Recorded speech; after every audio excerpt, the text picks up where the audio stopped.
మిత్రమా, జీవితం కూడా యుద్ధమే. సమాజంలో బ్రతకాలంటే అన్ని రకాల విద్యలు వచ్చి ఉండాలి. యుద్ధం చేయడానికి యుద్ధ విద్యలు ఎలా అవసరమో, సమాజంలో బ్రతకాలి అంటే కూడా అన్ని రకాల విద్యలు అవసరం లేదు. న్యాయంగా ఉంటా, నీతిగా బ్రతుకుతా అంటే నిన్ను ఈ భూమి మీద లేకుండా చేస్తారు. మిత్రమా, బండలు మోయగలిగే కండబలం ఉన్నవాడి కంటే బాధ్యతలు మోయగలిగే గుండెబలం ఉన్నవాడు నిజమైన బలవంతులు కాదంటారా? మిత్రమా, నేటి సమాజంలో ఒకరి సమస్య ఇంకొకరికి నవ్వులాట, ఒకరి జీవితం ఇంకొకరికి చులకన, ఒకరి ఆనందం ఇంకొకరికి అసూయ, ఒకరి బాధ ఇంకొకరికి బరువు, ఒకరి పరువు ఇంకొకరికి పరిహాసం, ఒకరి ఆపద ఇంకొకరికి అవకాశం, ఒకరి బలహీనత ఇంకొకరికి బలం. మనం సంతోషంగా లేకున్నా సరే, కానీ పక్కవాడు సంతోషంగా ఉండకూడదు. ఇదే నేటి సమాజం తీరు మిత్రమా. ఒక పచ్చి నిజం చెప్పనా మిత్రమా, ఈ సమాజంలో బ్రతకాలంటే వేటాడ సింహంలైనా ఉండాలి, లేదా పరిగెత్తే గుర్రంలైనా ఉండాలి. లేకుంటే తొక్కేస్తారు మిత్రమా. డబ్బును బట్టు, స్థాయిని బట్టు ఎప్పుడు గర్వపడకు. ఎందుకంటే జీవితం చదరంగం లాంటిది. ఆట ముగిశాక రాజు బంటు చేరేది ఒక పెట్టెలోకి కదా మిత్రమా. 6 ఏళ్ల వయసులో తల్లిదండ్రులు లేకపోతే మనం ఎలా అయితే ఉండలేమో, మన తల్లిదండ్రులు కూడా 60 ఏళ్ల వయసులో మనం లేకుండా ఉండలేరు మిత్రమా. ఇది మాత్రం మర్చిపోవద్దు. డబ్బు నుంచి వచ్చే ప్రేమ దీపం లాంటిది. అది నూనె ఉన్నంత వరకే వెలుగుతుంది. మనసులో నుంచి వచ్చే ప్రేమ సూర్యుడు లాంటిది. అది సృష్టి ఉన్నంత వరకు వెలుగుతూనే ఉంటుంది మిత్రమా.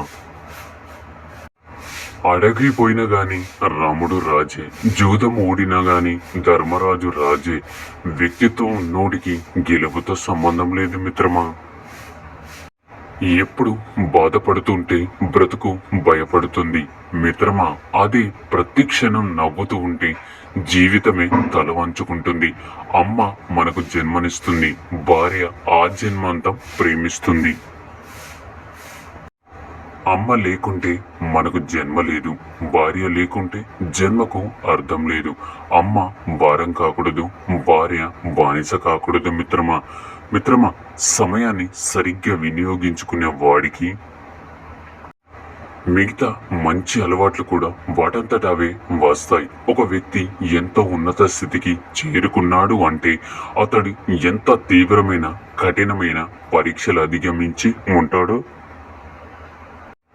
అవునా? ఒకటి గుర్తుంచుకో మిత్రమా, మనిషిని చెడు ఆకర్షించిన అంత తొందరగా మంచి ఆకర్షించలేదు. ఎందుకంటే చెడు సుఖాలతో మొదలై కష్టాలతో ముగిస్తుంది. అదే మంచి కష్టాలతో మొదలై సుఖంగా బ్రతికేలా చేస్తుంది. అమ్మతో ప్రేమగా మాట్లాడాలి, నాన్నతో మర్యాదగా మాట్లాడాలి, సోదరితో ఆప్యాయంగా మాట్లాడాలి, సోదరుడితో మితిమీరకుండా మాట్లాడాలి, చిన్నారితో ముద్దుగా మాట్లాడాలి, దేవుడితో మౌనంగా మాట్లాడాలి, మిత్రులతో మనసు విప్పి మాట్లాడాలి. ఎవరితో ఎలా మాట్లాడినా వారి మనసు మాత్రం నొప్పించకుండా మాట్లాడాలి మిత్రమా. మిత్రమా, స్త్రీ పురుషుడు మధ్య స్నేహం ఉంటే అది తప్పుడు బంధమే అయ్యుండాలా? ఎన్నో స్నేహాలు పవిత్రంగా, నిజాయితీగా, ఆదర్శంగా మన కళ్ళ ముందే కనిపిస్తున్న మారని, మార్పుచ్చుకోలేని నైజం. ఎవరి తత్వం ఎలాంటిదో వారి ఆలోచనలు కూడా అలాగే ఉంటాయి. మరి అవునా? నీవు ఎప్పుడు చూసినా నవ్వుతూనే ఉంటావు, నీకేమి సమస్యలు లేవా అని ఎవరైనా నన్ను అడిగితే నేను చెప్పే నా సమాధానం ఒకటే మిత్రమా. ఈ భూమి మీద జీవితమే శాశ్వతం కాదు. అలాంటిది ఈ కష్టాలు ఎలా శాశ్వతం అవుతాయి? ఈరోజు కష్టాల గురించి బాధపడితే రేపటి భవిష్యత్తుని కోల్పోతాం మిత్రమా. జీవితం చాలా చిన్నది. అందుకే బ్రతికినంత కాలం నవ్వుతూ బ్రతకాలి. అర్థమైందనుకుంటా. మనిషి తలకిందులుగా తపస్సు చేసినా, తాను సంపాదించిన ఒక్క రూపాయి కూడా తాను పోయేటప్పుడు తీసుకుపోలేడు. కానీ మనం ఇతరులకు చేసిన సహాయం మొత్తం మనతోనే వస్తుంది. అది పుణ్యం రూపంలో. అదే మనిషికి నిజమైన సంపద మిత్రమా.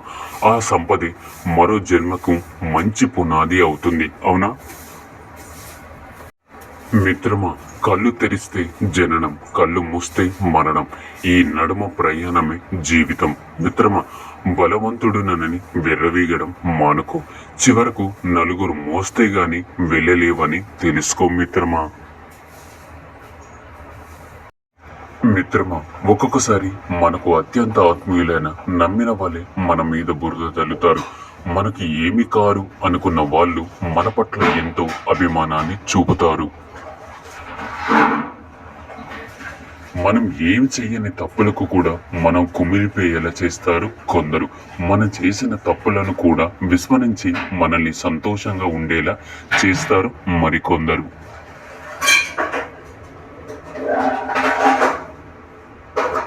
వాళ్ళ అవసరం మనకు ఎంతో ఉన్నప్పుడు మన కర్మానికి మనల్ని వదిలేసి వెళ్తారు కొందరు. మనల్ని వదిలి వెయ్యండి అని విసుక్కున్నా కూడా కష్టకాలంలో వెన్నంటే ఉంటారు ఇంకొందరు. ఈ ప్రపంచంలో రకరకాల వ్యక్తుల సమ్మేళనం. ఎవరికి దగ్గరగా ఉండాలో, ఎవరికి దూరంగా వెళ్లాలో నిర్ణయించుకోగలగడమే విజ్ఞాత మిత్రమా. ఆ విజ్ఞాతను సమపాదించుకోవడమే జీవితం మిత్రమా. అందం చూసి మురవకు, చివరికి బూడిదై మట్టిలో కలవాల్సిందే. డబ్బును చూసి గర్వపడ మిత్రమా. జబ్బులు వస్తే దేవుడైనా కాపాడలేడు. తోటి వారిని అవమానించకు మిత్రమా. సమయం వస్తే వారి కాలి గోటికి కూడా సరిపోవు. అందరూ ఉన్నారని అహంకారం పడకు మిత్రమా. చివరకు నిన్ను మోసేందుకు నలుగురిని సంపాదించుకో. విజయానికి మార్గం చెప్పిన మిత్రమా. విద్యను అభ్యసించు, అవకాశాలను శోధించు, పరిస్థితులను గమనించు, సమస్యలను ఆలోచించు, పరిష్కారాలను సూచించు, నిర్ణయాలను నిర్ణయించు, అవరోధాలను అధిగమించు, సమయం పాటించు మిత్రమా. నీ విజయానికి ఇదే మార్గదర్శకం. విజయం గొప్పది కాదు, సాధించిన వాడే గొప్ప. బాధపడడం గొప్ప కాదు మిత్రమా. బాధను తట్టుకునేవాడే గొప్ప. బాంధవ్యాలు గొప్ప కాదు, వాటిని నిలబెట్టుకునేవాడే గొప్ప మిత్రమా. కాలి సీసలు కొనుక్కునేవాడు మేడలు మిద్దెలు కడుతున్నాడు. సీసలు ఖాళీ చేసేవాడు ఉన్నదంతా అమ్ముకుంటున్నాడు కాదంటారా. జీవితంలో ఎదురు దెబ్బలు తలగడం మంచిదేమో. కాలికి దెబ్బ తలిగితే వెళ్లే దారిలో ఎలా నడవాలో తెలుస్తుంది.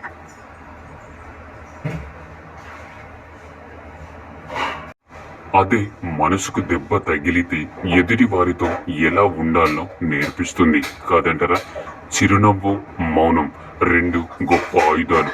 చిరునవ్వుతో చాలా సమస్యలను పరిష్కరించుకోవచ్చు.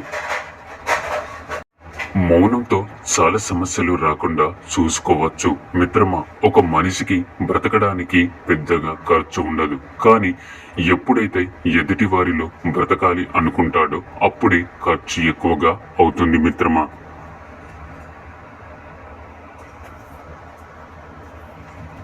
స్త్రీలు తమకు బాగా నచ్చిన మగవాడితో ఇలా మాత్రమే ప్రవర్తిస్తారు. ఒకటి, తనకు నచ్చిన వ్యక్తితో శారీరక సన్నిహితం కోరుకుంటారు. రెండు, నచ్చిన వ్యక్తి కోసం దేనికినైనా వదులుకుంటారు. మూడు, నచ్చిన వ్యక్తితో సమయం ఎక్కువగా గడపడానికి ఇష్టపడతారు. నాలుగు, తనకు ఇష్టమైన మగవాడు సమస్యలో ఉంటే అండగా ఉంటారు. ఐదు, తనకు ఇష్టపడిన వ్యక్తి కోసం అతనికి నచ్చిన పనులు మాత్రమే చేస్తారు. కాదంటారా. ఈ సూక్తులు ఏ సూక్తి నచ్చిందో కామెంట్ చేయండి. ఈ వీడియో గనుక నీకు నచ్చినట్లయితే మరిన్ని వీడియోస్ కోసం మన ఛానల్ని సబ్స్క్రైబ్ చేసుకోండి. ధన్యవాదాలు.